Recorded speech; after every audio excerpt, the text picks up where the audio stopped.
नमस्कार दोस्तों, मैं संतोष कुमार मिश्रा अपने YouTube चैनल धर्म यात्रा यश कुमार पे कहानी सुनाता हूँ। कृपया हमारा चैनल सब्सक्राइब करें। अमीरी से ज़्यादा मज़ा फकीरी में है साहब। नमस्कार, मैं संतोष कुमार मिश्रा अपने YouTube चैनल पर आज एक फिर अमीरी और फकीरी के अंतर पे एक कहानी लेकर के आपके समक्ष उपस्थित हुआ हूँ। फकीरी और अमीरी दोनों अपने अपने तरीके से जीने का अनुभव प्रदान करते हैं और दोनों की अपनी महत्वपूर्णता होती है।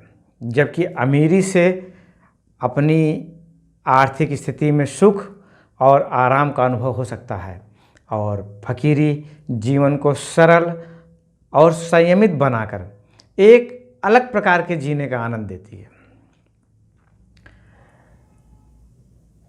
उसी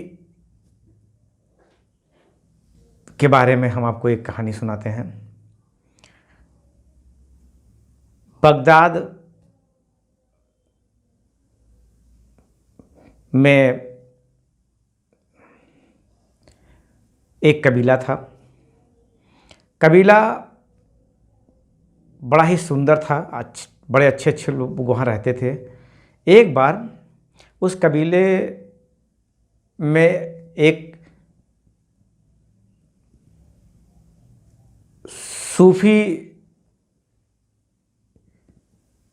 खुशनुमा खुशमिजाज फकीर अचानक से आ गए और एक वहाँ पे पेड़ था, उसी के नीचे आके बैठ गए और अपने फकीरी का में मस्त गाना गाने लगे। उनके आवाज़ में इतनी मधुरता थी, इतना बढ़िया उनका आवाज़, सुरीला आवाज़ था, कंठ था। माँ सरस्वती के द्वारा ऐसा उनको प्रदान हुआ था कि वो खूब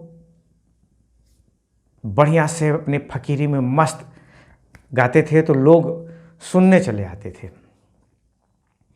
एक दिन, 2 दिन ऐसे बीता। तीसरे दिन उस जो मोहल्ला था, जिस मोहल्ले में वो रहते थे, वहाँ से एक युवक सुल्तान के यहाँ नौकरी के लिए जा रहा था। तो वो जैसे घर से निकल करके उधर पे जा रहा था तो उसने उस फकीर को सिर झुकाया, सिर नवा लिया। फकीर ने उससे कहा कि तुम आज राज दरबार में नौकरी के लिए जा रहे हो, जाओ, तुम्हारी नौकरी लग जाएगी। इसके पहले वह युवक कई बार गया था, लेकिन उसका प्रयास असफल हुआ था। वो कई बार असफल होकर लौट आया था। इस बार वो गया और सही, फकीर की जुबान एकदम सही हुई और उसकी नौकरी लग गई। अब उसकी जब नौकरी लग गई तो लौट के आया तो वहाँ पे उस कबीले में बतासा बिकता था, तो बतासा ले आया फकीर वहाँ और उसने सबसे पहले फकीर को दिया, फिर पूरे मोहल्ले में सबको बतासा खिलाया। आज भाई नौकरी लग गई। लोगों को ये बताता घूमा कि फकीर ने सुबह हमें जाते वक्त, इस संत ने हमको जाते वक्त आशीर्वाद दिया और उसके तहत हमारी नौकरी लग गई। अब और भी लोग जाने लगे उस फकीर के पास। उस फकीर की श्रद्धा उस कबीले पे बढ़ गई, लोग उनकी इज्जत करने लगे और जिसकी जो भी समस्याएं होती थी वो जाके अपना फकीर बाबा से कहता था और फकीर बाबा उसका एक उचित सलाह देते थे और बढ़िया से फकीरी में मस्त आदमी अपना फकीर की तरह अपना वो अपना सब करते रहते थे। लोग प्रसन्न रहते थे, लोग खुश रहते थे उनसे, वो भी खुश रहते थे। अब पता लगा कि फकीर के खाने का, तो खाने का क्या, फकीर को जो मिल गया वो खा लिया, वहीं उसी के नीचे, पेड़ के नीचे सो गए और ऐसे दिन बीतता रहा। अचानक एक बार यह बात सुल्तान तक पहुंच गई। अब कबीले का सुल्तान को जब पता लगा कि इतने पावरफुल फ़कीर हमारे कबीले में रहते हैं, तो उन्होंने उनको बुलाया और बुला के कहा कि आप हमारे यहाँ आइए।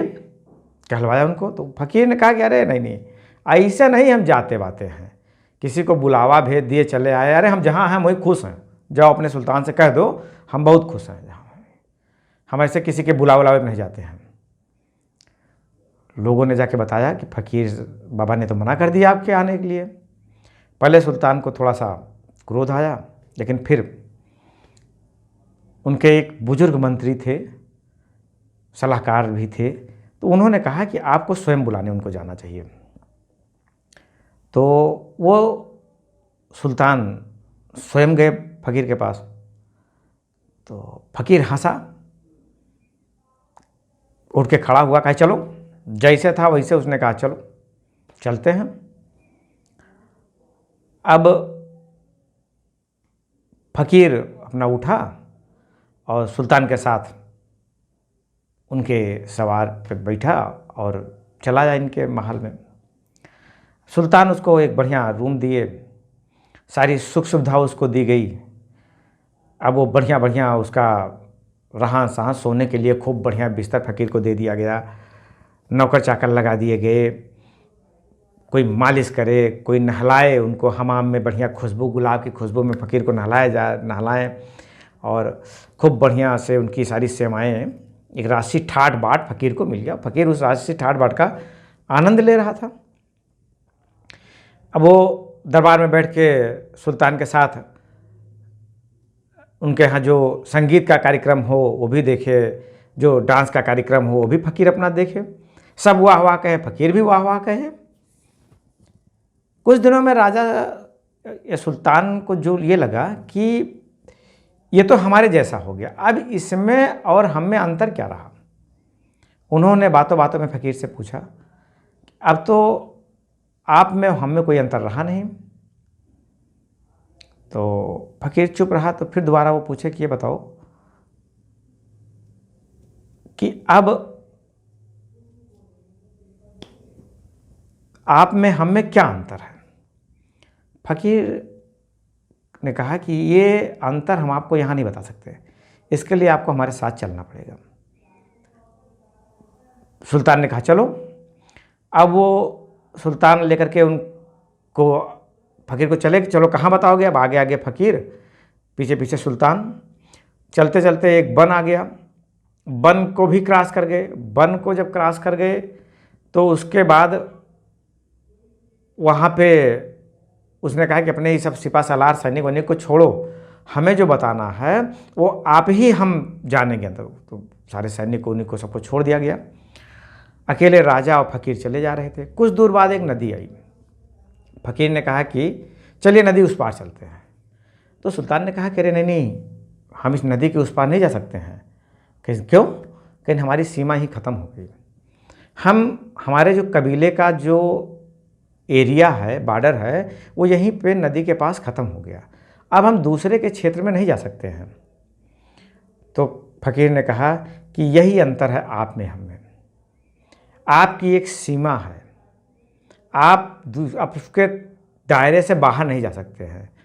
आप राजा हैं, आप अमीर हैं, हम फ़कीर हैं, हम सब जगह जा सकते हैं, हम सब चीज़ ग्रहण कर सकते हैं और हर चीज़ को तुरंत छोड़ सकते हैं। देखिए आपने हमसे कहा, एक बार में गए हम आपका महल में रह लिए, ग्रहण कर लिए, आपके बिस्तर पे सो गए, हमको वहाँ भी नींद आ गई, हमको उस पेड़ के नीचे ज़मीन में भी नींद आ रही थी।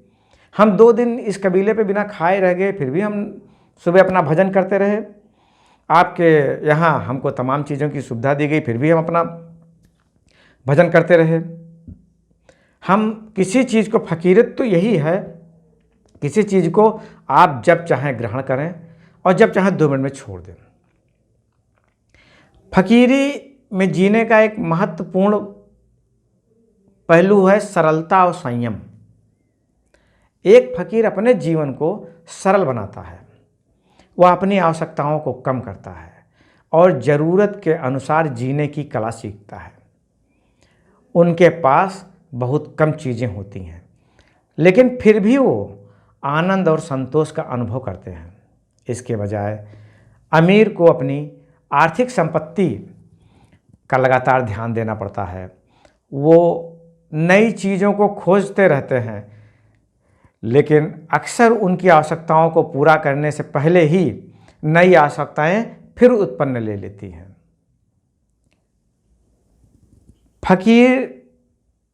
फकीरी में जीने का एक और महत्वपूर्ण पहलू सामरिकता और सामुदायिकता। फकीर सामाजिक भी होता है, उसका दायरा सबके पास होता है और वो एकांत में भी रह सकता है। वो जब खुदा की इबादत करता है तो एकांत में करता है, और जब किसी की सेवा करनी हो तो समाज में जाता है। फकीर को लेने नहीं जाता, फकीर समाज को सुधारने जाता है। फकीर समाज में अच्छाइयों को फैलाने जाता है। फकीर अमीर समाज से लेने आता है, वो समाज से कुछ न कुछ लेगा, हासिल करेगा। फकीर आपको फ्री में दे देगा कोई चीज़, ले जाओ, लेकिन अमीर आपसे कुछ कार्य कराएगा, उसके उपलक्ष्य में मजदूरी देगा या कुछ लेगा तब उस पर कुछ देगा। यही अंतर है अमीरी और फकीरी में। नमस्कार।